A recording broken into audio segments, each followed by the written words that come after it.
The text came through at 9:15 p.m. on a Monday. Dad, we're reading tomorrow. 2 p.m. Parker and Associates downtown. Don't come. I stared at my phone in my small apartment in Portland's Pearl District. Uncle John had died 3 weeks ago. I'd known there would be a will reading eventually. I hadn't expected to be uninvited. Why not? 3 dots appeared. Disappeared. Appeared again. Dad, it's for real family. People who actually cared about John. You visited him twice in 10 years. Don't embarrass yourself. My hands were shaking. I set down my phone and walked to my window looking out at the rainy Portland street below.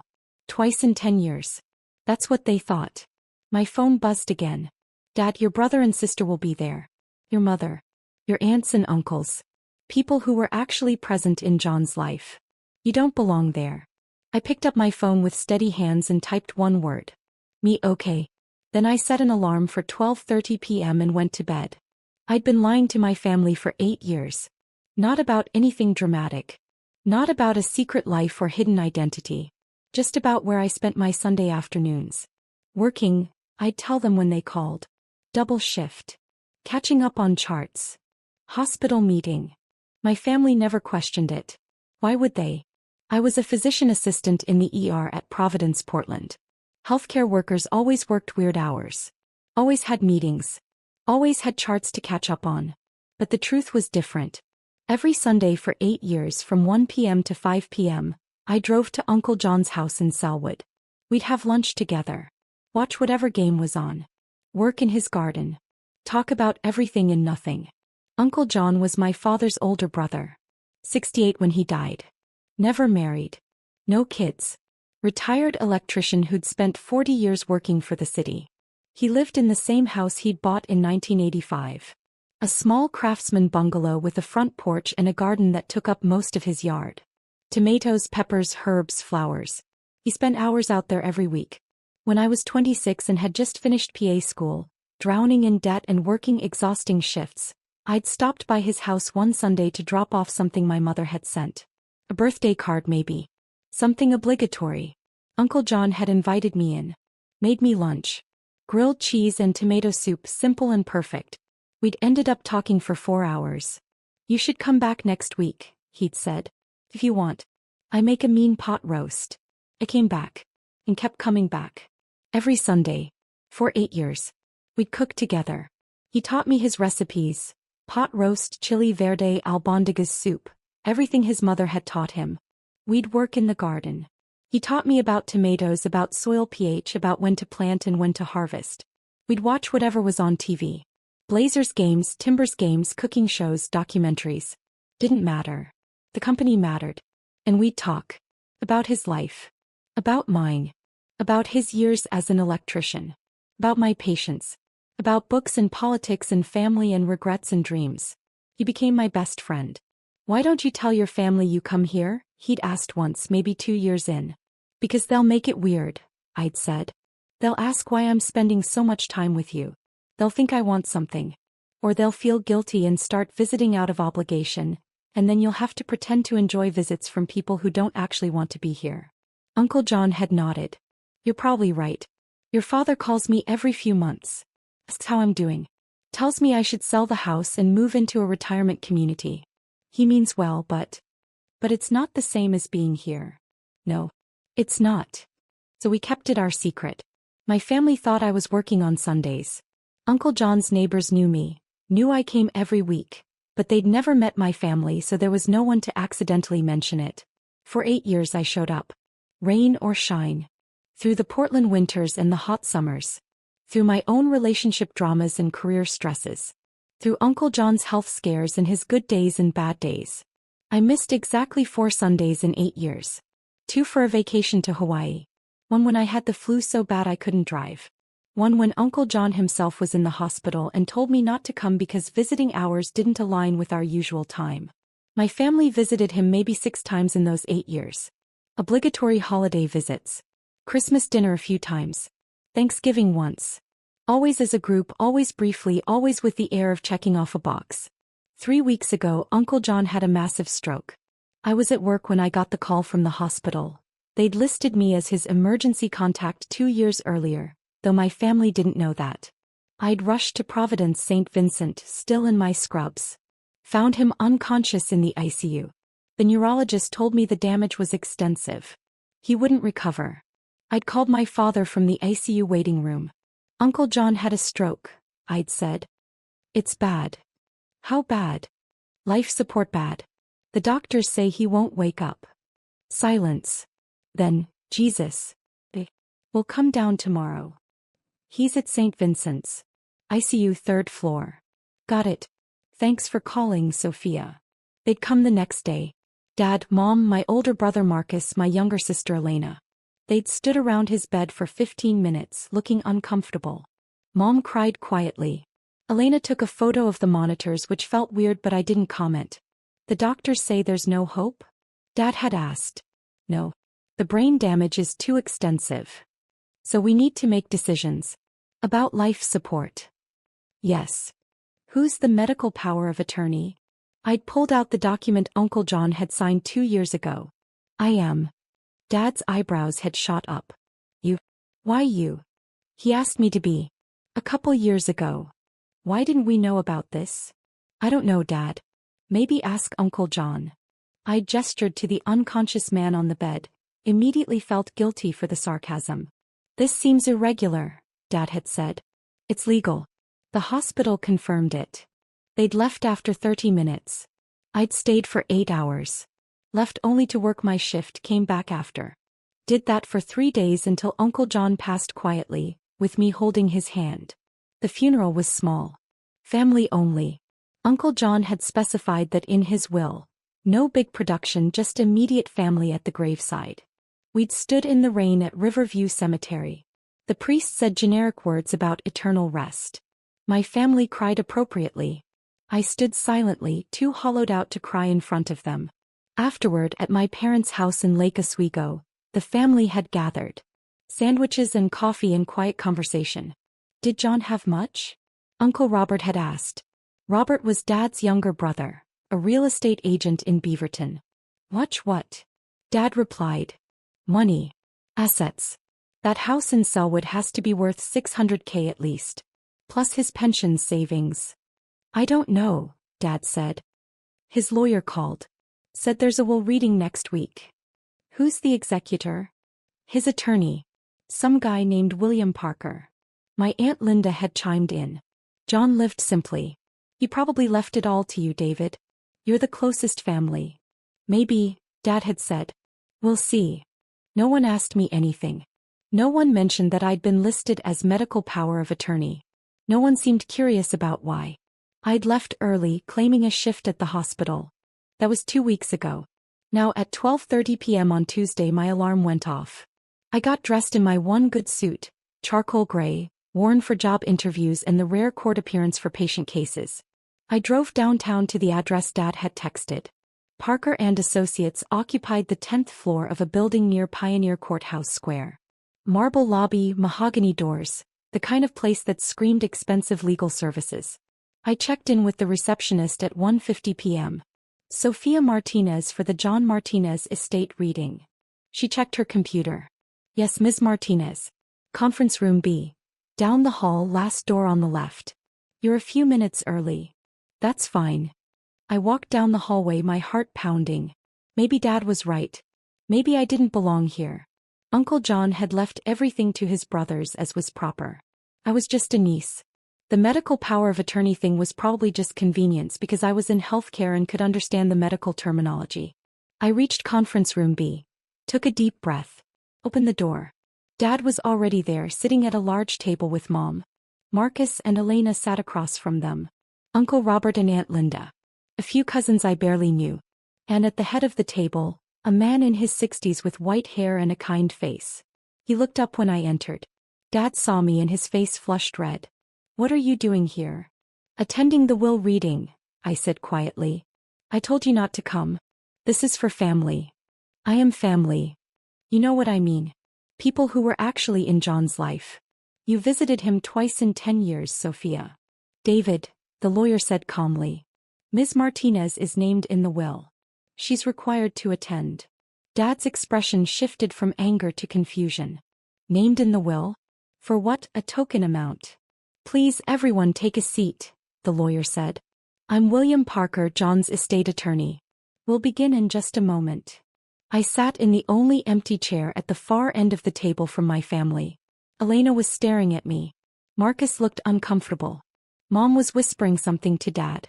Mr. Parker arranged papers in front of him. First, let me express my condolences. John was a wonderful man. I had the privilege of knowing him for over 15 years. Dad nodded. Thank you. Before we begin, Mr. Parker continued, I need to clarify a few things. This will was executed 2 years ago in September of 2022. John was of completely sound mind as documented by his physician. The will was witnessed by 2 unrelated parties and notarized. It is legally binding and irrevocable. Of course, Dad said. John also left specific instructions that I was to read the entire will without interruption, then answer questions afterward. I ask that everyone respect that request. We all nodded. Mr. Parker opened the document. The last will and testament of John Anthony Martinez, executed September 15, 2022. He read through the legal preliminaries. Sound mind. Superseding previous wills. Executor designation. Then he reached the bequest. To my brother David Martinez I leave the sum of $10,000. Silence. Dad's face went pale. To my brother Robert Martinez I leave the sum of $10,000. Uncle Robert's mouth opened slightly. To my sister-in-law Patricia Martinez, wife of David, I leave the sum of $5,000. Mom gripped Dad's hand. To my niece Elena Martinez, I leave the sum of $5,000. Elena made a small sound. To my nephew Marcus Martinez, I leave the sum of $5,000. Marcus was staring at the table. The entirety of my remaining estate, Mr. Parker continued, his voice steady, including my residence at 4156 Southeast Spokane Street, all bank accounts, investment accounts, retirement accounts, personal property, and any other assets not specifically mentioned above, I leave to my niece, Sophia Elena Martinez. The room exploded. What? Dad half stood from his chair. That's impossible. Uncle Robert shouted. Elena burst into tears. Mr. Parker raised his hand. Please. Let me finish. The estate has been valued at approximately $2.8 million, he continued calmly. This includes the Selwood residence valued at $650,000, investment and retirement accounts totaling $1.9 million, savings and checking accounts of $200,000, and personal property including a 2018 Toyota Tacoma and household items valued at approximately $50,000. $2.8 million, Dad said. His voice was hollow. To Sophia. Yes. This is fraud, Uncle Robert said immediately. She manipulated him. She's in healthcare, she had access. Mr. Martinez, Mr. Parker interrupted firmly. I must warn you that accusations like that without evidence could expose you to serious legal liability. But she barely knew him. Dad turned to me. You visited him twice. Maybe 3 times. Actually, Mr. Parker said, that's not accurate. Which brings me to the letter John left to be read at this time. He pulled out an envelope. My hands were shaking so badly I had to grip them together in my lap. Mr. Parker opened the letter and began reading in Uncle John's voice. Practical, warm, direct. To my family. I know this decision will confuse and anger some of you. So I'm going to explain it clearly. For the last 8 years, Sophia has come to my house every single Sunday. From 1 p.m. to 5 p.m. She never missed except for 4 Sundays. 2 when she was on vacation in Hawaii, 1 when she had the flu, and 1 when I was in the hospital. She came in the rain. She came in the heat. She came when she was exhausted from working 12-hour ER shifts. He came when she had her own problems. He came because she wanted to. We'd have lunch together. She learned all my recipes. We'd work in the garden. Those tomatoes you all complimented at Christmas dinner? Sophia planted and tended most of them. We'd watch games together. The Blazers, the Timbers, whatever was on. We'd talk. Really talk. About everything. My childhood in Santa Fe, which none of you ever asked about. Her patients and the challenges of emergency medicine. Politics, books, cooking, life, death, regrets, dreams. She knew me. She knew me. David, you're my brother and I love you. But you called me every 3 or 4 months. You asked how I was doing, but you didn't wait for a real answer. You told me I should sell my house and move into a retirement community, even though I told you I loved my house. You visited maybe once a year for a holiday dinner where you stayed 2 hours and left. Robert, same. Except you called less often and your visits were shorter. To all of you, I don't fault you for living your lives. You had careers, families, responsibilities. I understand. But Sophia made time. 4 hours every week. That's 208 hours per year. Over 8 years, that's 1,664 hours. Almost 70 full days of her life. She did this while working 50 to 60-hour weeks in the ER. While paying off student loans. While building her career. While having her own life to live.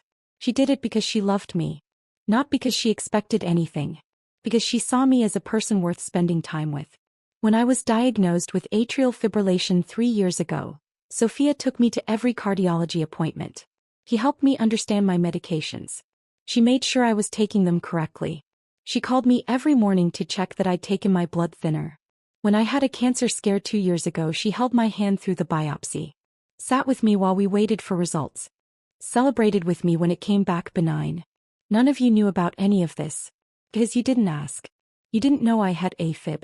You didn't know about the cancer scare. You didn't know Sophia came every Sunday. You didn't know because you weren't paying attention. Sophia asked me once why I didn't tell you all that she visited. I told her you'd either feel guilty and start visiting out of obligation, which I didn't want, or you'd be weird about it and accuse her of wanting my money.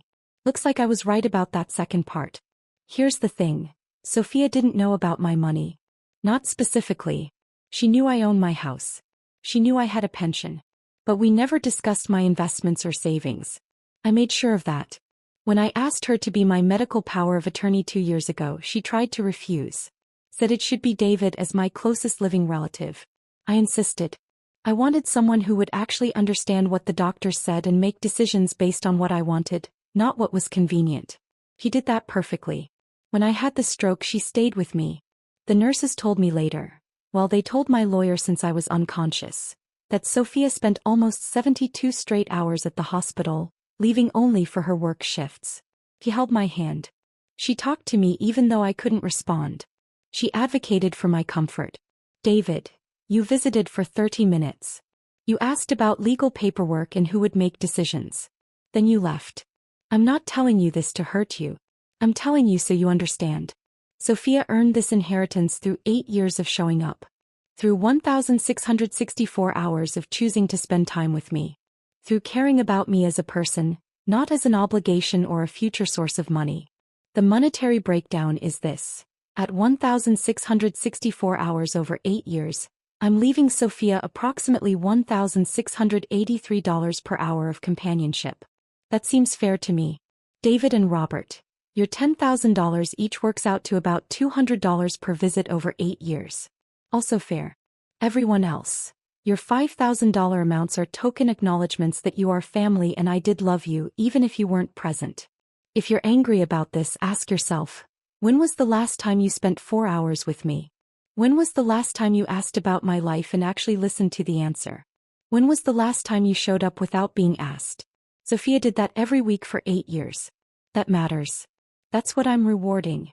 I hope you'll learn from this. That presence matters. That showing up matters. That seeing people as people, not as items on a to-do list, matters. Maybe you will. Maybe you won't. Either way, Sophia has earned every penny. With love and absolutely no regrets, John Anthony Martinez. Mr. Parker set down the letter. The silence was absolute. I was crying. I couldn't help it. Uncle John had known. Of course he'd known. He'd planned all of this, documented everything, anticipated every objection. Every Sunday? Mom whispered. For 8 years. I nodded, unable to speak. You told us you were working, Dad said. His voice was strange. Hollow. I lied. Why? Because Uncle John asked me to. Because he didn't want you visiting out of guilt. Because he wanted our time together to be genuine, not obligatory. You should have told us, Elena said. He was crying too. Would it have changed anything? I asked. Would you have started visiting? Silence. We could have. Elena insisted. But you didn't, I said quietly. For 8 years you didn't. And Uncle John was okay with that. He just wanted someone who actually wanted to be there. Uncle Robert stood abruptly. This is manipulation. Clear manipulation. We're contesting this. That is your right, Mr. Parker said. However, I should inform you that John anticipated this. I have extensive documentation. Building security records from his senior community center where he volunteered. Sophia drove him there every week and signed in as his companion. Medical records showing Sophia attended every doctor's appointment. Testimony from neighbors who saw Sophia's car at John's house every Sunday for years. Phone records showing daily morning calls from Sophia to John to check on his medications. He pulled out a folder at least 2 inches thick. John documented everything. He wanted to ensure there could be no successful contest. Any attempt will be expensive and, in my professional opinion, will fail. How expensive? Dad asked quietly. Legal fees for a contest typically run $25,000 to $50,000. And if you lose, which you will, the judge may order you to pay Sophia's legal fees as well. You'd be looking at potentially $75,000 to $100,000 in total costs. Uncle Robert sat back down, his face red. This is unbelievable, Marcus said. He was looking at me. You really visited him every week? Yes. And we didn't know? No. Because he asked you not to tell us? Yes. Marcus ran his hands through his hair. Jesus. We really were that oblivious. You were busy with your own lives, I said. I don't fault you for that. But don't be angry with me for spending time with him. $2.8 million, Dad said. He wasn't looking at me. He was staring at the table. He had $2.8 million. Yes, Mr. Parker confirmed. And he left almost all of it to Sophia. Yes. Minus the specific bequests to you and your family, which total $45,000. Because she visited him on Sundays. Because she was present in his life, Mr. Parker corrected gently. There's a difference. Dad stood up. I need air. He walked out. Mom followed. Uncle Robert and Aunt Linda exchanged glances and left too. My cousins filed out quietly. Elena hesitated at the door. I don't know whether to be mad at you or proud of you, she said.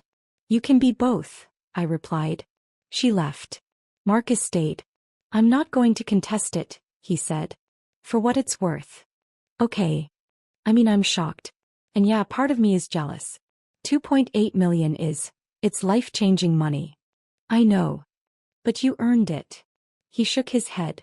Every Sunday for 8 years. I can't even commit to going to the gym twice a week. You showed up for Uncle John every single week. I wanted to. That's what makes it real. He stood up. I hope Dad comes around. He's hurt right now. Feeling guilty probably. That's why he's angry. I know. Give him time. Marcus left. I was alone with Mr. Parker. How are you doing? He asked kindly. I don't know. Overwhelmed. That's understandable. For what it's worth, John was very certain about this. He spent months planning the will. He wanted to ensure you'd be taken care of. I didn't visit him for money. He knew that. That's exactly why you're getting it. I wiped my eyes. What happens now? The estate will go through probate. 4 to 6 months, typically. I'll handle that as executor. The specific bequests to your family will be distributed within 30 days. Once probate clears, you'll receive the house and all accounts. And if they contest? I'll handle that too. I'm confident we'll prevail. The evidence is overwhelming. I nodded. Okay. John also left something else for you. Mr. Parker pulled out a small envelope. He asked me to give this to you privately. I took it with shaking hands. My name in Uncle John's handwriting. Take your time, Mr. Parker said. I'll be in my office when you're ready. He left. I sat in the empty conference room and opened the envelope. Dear Sophia. If you're reading this, I'm gone. I'm sorry for that. I would have liked more Sundays together. By now you know about the inheritance. You probably tried to refuse it or at least felt guilty about accepting it. Don't. You gave me 8 years of Sundays. You gave me companionship, laughter, purpose. You made my retirement years some of the best of my life. I lived simply because I was saving this money for something that mattered. Turns out what mattered was you. Use it wisely. Use it joyfully. Use it to build a life that makes you happy. Pay off your student loans. Buy a house with a garden where you can use everything I taught you. Travel. Take risks. Live fully. Don't let your family's reaction make you feel guilty. You earned this through presence and love.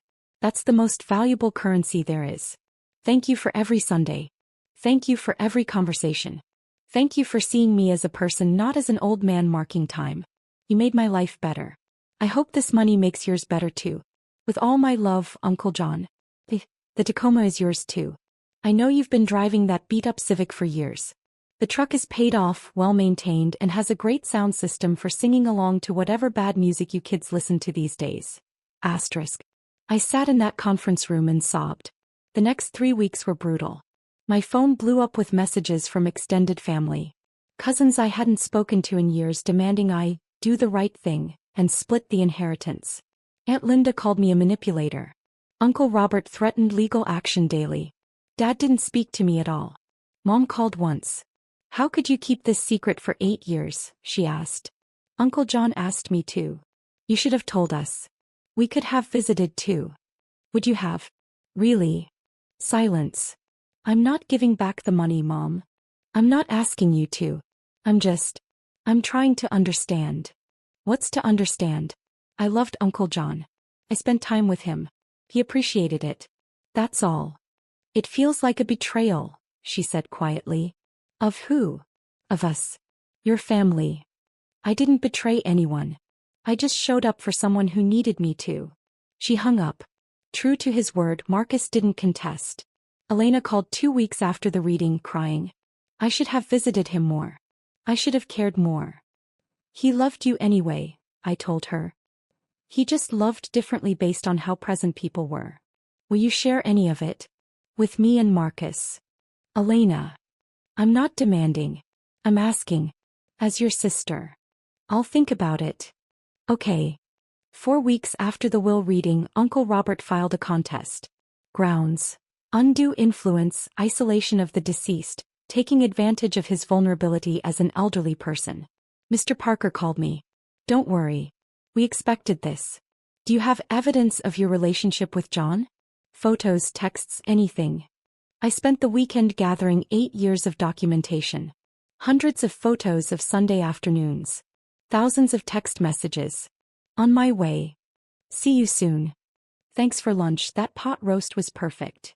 Blazers game tonight? Garden looks great. Evidence of a real relationship. Of consistent presence. Of love. The court hearing was scheduled for 5 months later. In the meantime, I received the $45,000 in token bequests to distribute to my family. I wrote the checks personally. Delivered them to Dad's house. He opened the door, took the checks and closed it without a word. 5 months after the will reading, we sat in Multnomah County Circuit Court. Judge Sarah Chin presided. She was in her 50s, with sharp eyes and an air of someone who had no patience for nonsense. Uncle Robert's attorney, a man named Patrick Hughes, presented their case. That I'd isolated Uncle John from his family. That I'd manipulated a vulnerable elderly man. That as a medical professional, I had unfair advantage in understanding his health conditions and could have influenced his decisions. He had no actual evidence. Just speculation and implications. Then Mr. Parker presented ours.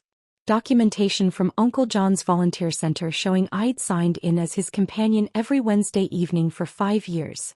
I'd driven him to his volunteering at the community meal program. Phone records showing I'd called him every single morning for 3 years to remind him about his blood thinner medication. Medical records showing I'd attended every doctor's appointment for the last 4 years. Testimony from his cardiologist. Sophia was at every appointment. She took notes. She asked questions. She made sure John understood his treatment. She was the most involved family member I've ever seen, and I was surprised to learn the rest of the family considered themselves close to John. Testimony from Uncle John's neighbors. Mrs. Chin from next door. Sophia's car was there every Sunday like clockwork. She'd help John with his garden. Sometimes I'd see them on the porch just talking and laughing. The rest of the family? I saw them at Christmas sometimes. Maybe. Building records from Uncle John's medical buildings showing my signature on visitor logs for hundreds of appointments. Photos spanning 8 years. Uncle John and me in the garden. Cooking together. At Blazers games. At the Timbers Stadium. At Powell's bookstore. Living life together. Text messages. Thousands of them. Daily check-ins. Plans for Sunday. Shared jokes. Real conversations. And Uncle John's letter, explaining everything in his own words. Judge Chin reviewed it all silently. Then she looked at Uncle Robert.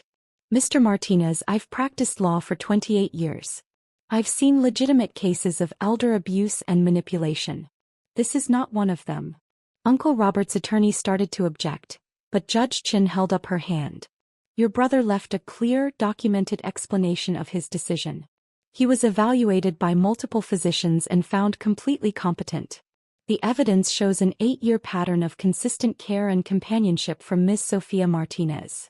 He turned to me. Ms. Martinez, the evidence shows you provided extraordinary care to your uncle.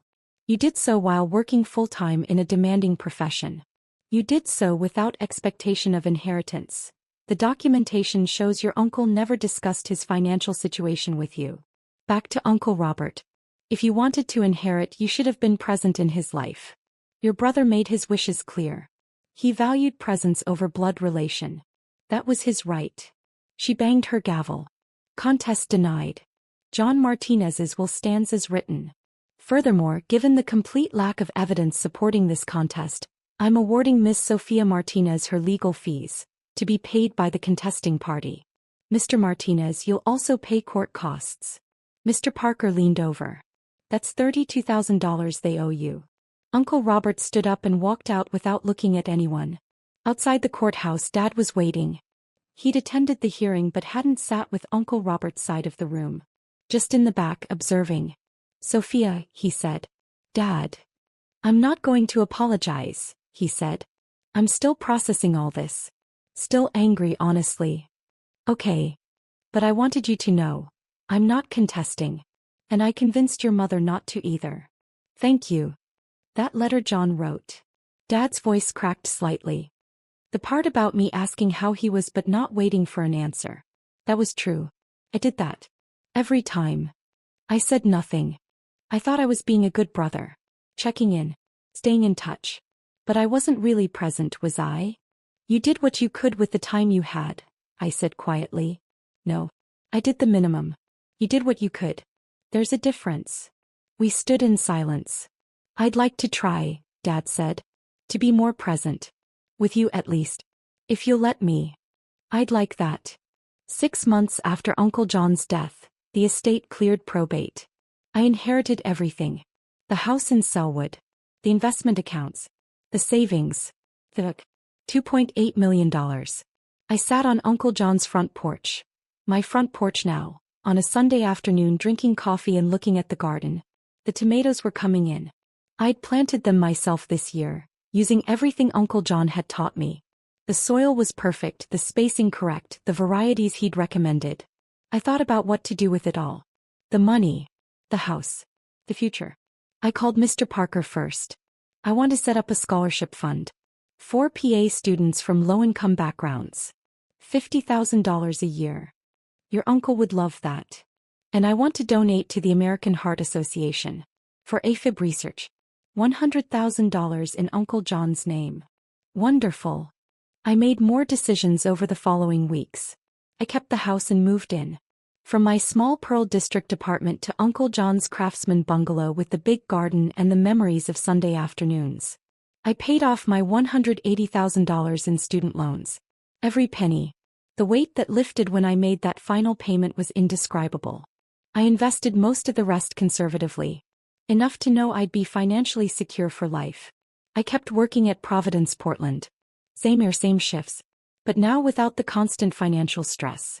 No more skipping meals to save money. No more putting off car repairs or doctor's appointments. And every Sunday I kept Uncle John's tradition.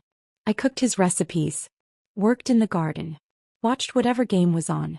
Sometimes Dad came over. We were rebuilding something slowly. It wasn't what I'd had with Uncle John, but it was real. We'd cook together, work in the garden, talk about things that actually mattered. Mom came sometimes too. Elena started visiting occasionally. Marcus when he could. We were learning slowly what presents looked like. The scholarship fund helped its first student that year. a 26-year-old single mom working through PA school. She sent me a thank you note with a photo of her in her white coat on her first day of clinical rotations. Uncle John would have loved that. I thought about his letter often. About using the money wisely, joyfully, to build a life that made me happy. I was trying. I'd traveled to New Mexico to see where Uncle John grew up, visited the places he'd told me about in our Sunday conversations. I'd started dating someone I met at the hospital who didn't care about my money and appreciated that I could grow heirloom tomatoes. I was building a life. 1 year after the inheritance, Elena stopped by on a Sunday with coffee. We sat on the porch in silence for a while. "I'm sorry," Elena said finally, "for how I reacted. For being angry instead of being proud of you. It's okay. It's not. You did something really special. You showed up for Uncle John for 8 years. That's incredible. And I was angry because I felt guilty that I didn't do the same." "You were living your life," I said. "I know. But I could have made time. I should have made time." We sat quietly. "The money," Elena said. "I'm not asking for any. I just want you to know. I'm glad he left it to you. You earned it." "Thank you. I mean it. And I'm going to try to be better. To be more present. For you, for Mom and Dad, for the people who matter." "That's all Uncle John wanted," I said. "For people to learn to show up." 2 years after Uncle John's death, I sat on the porch on a Sunday afternoon. The tomatoes were perfect this year. The peppers were coming in strong. The herbs were thriving. Every plant a lesson he'd taught me. Every row a Sunday afternoon spent together. I thought about what he'd written in his letter. About using the inheritance to build a life that made me happy. I was doing that. Every day.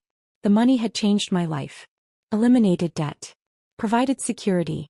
Opened possibilities. But the real inheritance wasn't the money. It was the 8 years of Sundays. The lessons about showing up. The knowledge that presence matters more than anything. Uncle John had taught me that. And every Sunday afternoon, sitting on this porch, working in this garden, I honored that lesson. I showed up. I was present. I lived fully. That was the real inheritance. The 2.8 million was just proof.